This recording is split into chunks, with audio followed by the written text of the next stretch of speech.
Queria pedir um exercício aqui. É interessante falar depois que você já foi tocado e emocionado durante todo o dia, porque você consegue entender como tudo aqui está muito interligado. Você que pode ficar em pé agora, eu vou pedir esse favor, fique em pé. E todo mundo, viu? O pessoal dos estandes também, o pessoal que está aqui, fique em pé. E eu vou pedir para você fazer um exercício agora, deixar o celular de lado, tira o celular do bolso, deixa ele aí. Faz um exercício em relação ao teu corpo. Imagina agora, toca o teu corpo, sente o teu corpo, sente a tua respiração. É interessante que, revisitando o que já foi falado aqui, o corpo ele representa muito o que é o planeta, né? O corpo é a tua fonte de sustento, é a tua fonte onde você pode acolher alguém, o corpo é a tua fonte de proteção, o corpo é o único que você tem, mas o mais importante aqui, esse corpo ele não é teu, ele não te pertence. Você está com esse corpo, porque logo quando a gente não estiver mais aqui, esse corpo volta para a Terra. Essa analogia, e que eu pensei aqui enquanto eu estava ouvindo tudo que a gente já ouviu aqui de muito bonito e legal, ela só faz algum sentido na nossa vida quando a gente perde alguém ou quando a gente perde algo. Obrigado por essa reflexão. Sentem agora de alguém. Nessa foto aqui, eu não sei o que você vê nessa foto, né? O que ela representa para você. Mas essa foto, para mim, ela representa urgência. Entre essa foto e a próxima imagem, tem 18 dias. 18 dias que eu vi o meu pai descobrindo que tinha um câncer extremamente agressivo e 18 dias que ele deixou esse plano. E aí a reflexão que eu faço aqui, eu mesmo maltratei sempre, eu sempre maltratei o meu corpo. A gente vai falar aqui de tecnologia, de redes sociais. Às vezes a gente espera ou imprime no nosso corpo aquilo que parece ou deve ser um padrão. Eu maltratei muito o meu corpo. Primeiro porque eu não gosto dele, porque ele não representa um padrão, porque ele não é perfeito, como se tivesse corpo perfeito. E por causa disso eu negligenciei. Hoje, quase aos 40 anos, eu pago o preço por isso, mas a perda do meu pai, ela me fez repensar o que significa o corpo. E sabe por que eu trouxe toda essa analogia aqui? Porque a gente fala muito sobre o planeta, sobre a floresta, sobre o mundo, mas a gente esquece que se a gente não começa a amar e gostar e aceitar nós mesmos, nós não temos capacidade para lidar com o planeta. Hoje a gente está vivendo um surto de ódio. Você já percebeu? A internet, a tecnologia, para além de todas as coisas positivas que ela traz, ela não nos desfigura. Você usa, e muitas pessoas que você conhece que às vezes são pessoas boas, mas elas usam a tecnologia para destilar ódio. Em que momento que a gente normalizou isso? E se a gente não consegue amar o nosso próprio corpo, se a gente não consegue amar a pessoa que está do nosso lado, e por mais utópico que pareça, a gente não vai conseguir amar o planeta. É óbvio.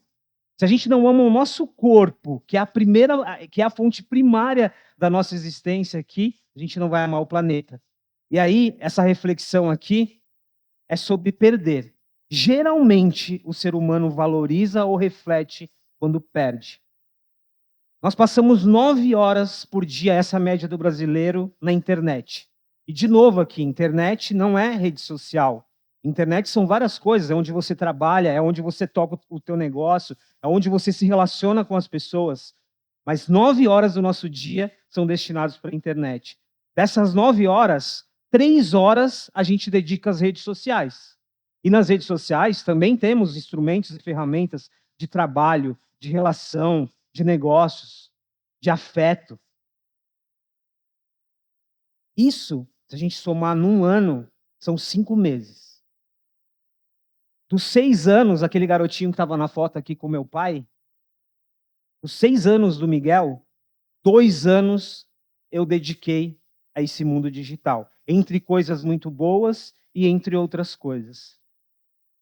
A reflexão aqui não é sobre um futuro distópico ou a tecnologia como vilã. A reflexão aqui é sobre tempo, é sobre urgência. E esse exercício que eu pedi para a gente fazer de sentir o corpo, se a gente não volta a sentir a nossa existência, o chão que a gente está pisando, o ar que a gente está respirando, a gente vai ter muita dificuldade de aplicar tudo que vimos aqui. Eu gostei do olhar que foi trazido aqui hoje, que você não precisa fazer uma grande revolução. Você pode começar a partir daquilo que está ao seu alcance. E olhar para você, olhar para o teu corpo, olhar para a tua vida, olhar para os sentimentos que você tem para as outras pessoas, está ao teu alcance. Então, eu estou falando aqui sobre tempo e sobre urgência. Só que agora tem um ponto de virada. Até aqui, a internet, o mundo digital, ela já moldou a forma como a gente vive, os nossos relacionamentos, as nossas crises. Nós somos uma sociedade doente. Nós estamos mais sozinhos do que nunca. Nós estamos vivendo questões de saúde mental. E agora tem um ponto de virada. A inteligência artificial que vocês estão ouvindo tanto e que a gente já está usando e que às vezes ela nos assusta, às vezes ela nos impressiona. A inteligência artificial ela muda muita coisa a partir de agora. E se a gente não retomar alguns passos atrás e ressignificar o que é ser humano, a gente tem vários problemas pela frente. Até 2030, 40% do tempo que a gente vai passar no mundo digital vai ser intermediado ou influenciado pela inteligência artificial. E aqui fazendo um parênteses, inteligência artificial não é uma tecnologia nova. Inteligência artificial é uma tecnologia que vem sendo desenvolvida há décadas.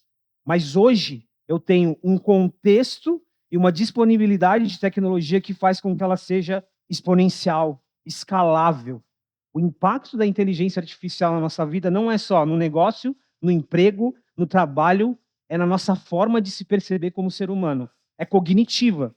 O meu sobrinho de 6 anos, ele vai viver num mundo, ele já vive num mundo que é um mundo intermediado por algoritmos.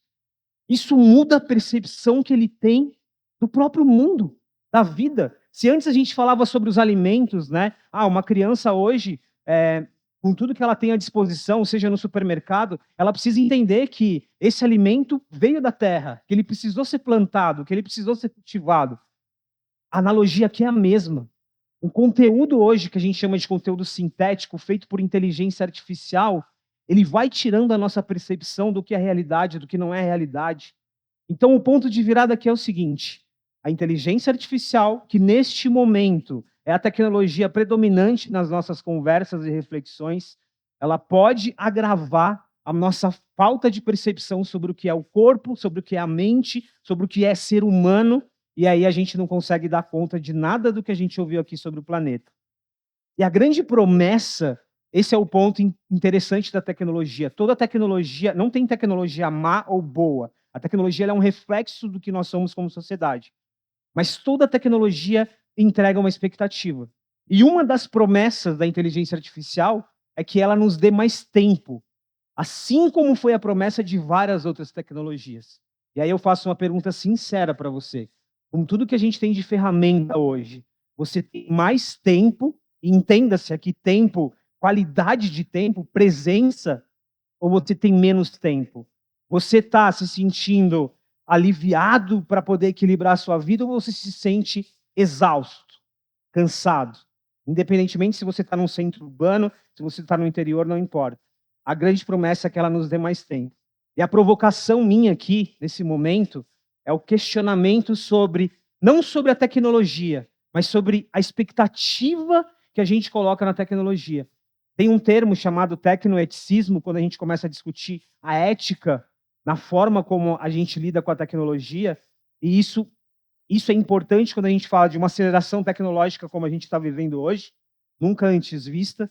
Quando a gente fala de tecnologias convergentes, é robótica com inteligência artificial, é biotecnologia com inteligência artificial, é computação quântica com tudo isso junto misturado. Isso acelera a discussão sobre ética, sobre sociedade. E, por fim, qual é, de fato, o impacto humano de uma tecnologia?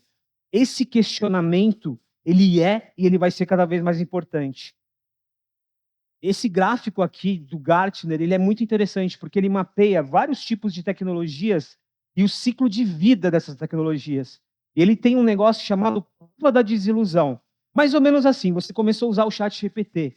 Nossa, que legal, olha o que ele faz para mim, olha o que ele me entrega, olha como ele muda a minha vida. Daqui a algumas semanas ele alucina, ele manda uma coisa errada para você, ele não está te respondendo mais, você vira e fala: "Nossa, mas não é bem isso, né, não é tudo isso". Isso é natural para qualquer tecnologia. E depois disso, óbvio que você tem ali um momento de estabilidade, e essa tecnologia ou ela vai gerar um valor agregado, ou ela vai se incorporar a outras tecnologias. Essa ideia de desilusão, ideia de questionar a tecnologia, ela é cada vez mais importante. E aí, fechando isso, hoje a gente sofre porque a gente é bombardeado por uma série de fatores que leva a isso. A tecnologia no centro de muitas coisas, começando pela expectativa. As nossas expectativas, elas são muito altas em relação à tecnologia, ou para o lado positivo ou para o lado negativo. Ela vai me dar mais tempo livre? Sim, mas para mim, que tenho talvez a possibilidade de fazer um curso, de me dedicar a um hobby, mas e aquela pessoa que já perdeu o emprego numa rede de fast food porque o trabalho dela, a função dela foi automatizada? Ela tem recursos sociais e financeiros para se reinventar? Ou aproveitar esse tempo livre, que no caso dela é desemprego? Primeiro aspecto aqui. Depois, investidores. Qualquer tecnologia hoje, ela é baseada no dinheiro. Ou seja, o dinheiro vai para onde está a atenção. Nesse caso específico, estamos falando de inteligência artificial generativa.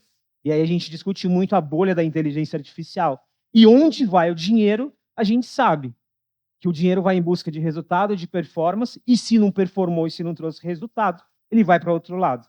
E isso vai aumentando o quê? A expectativa da tecnologia. Depois, o marketing, a mídia, é óbvio. Se todo mundo está falando de inteligência artificial generativa, se todo mundo está falando de robótica, é óbvio que eu vou repercutir. E aí a gente vai alimentando uma bolha.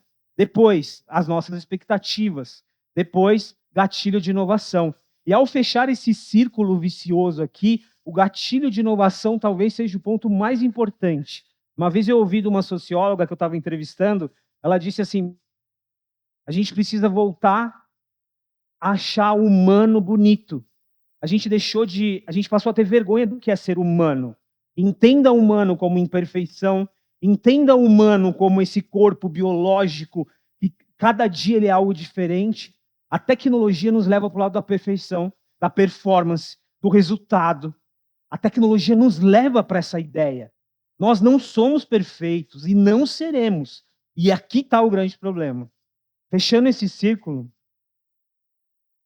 eu queria falar agora, eu queria mostrar um vídeo para vocês. Esse vídeo foi um vídeo, talvez alguns já viram esse vídeo. O ano passado, o ano retrasado, a Apple fez um comercial e ela foi muito criticada por esse comercial e ela tirou do ar. Eu estou usando aqui porque eu posso usar como uma análise crítica. Mas esse comercial, ele, ao mesmo tempo que ele é muito negativo da forma como uma empresa de tecnologia enxerga o que é o ser humano, ele é muito positivo porque ele nos faz refletir, apesar de ser um vídeo muito forte e muito impactante.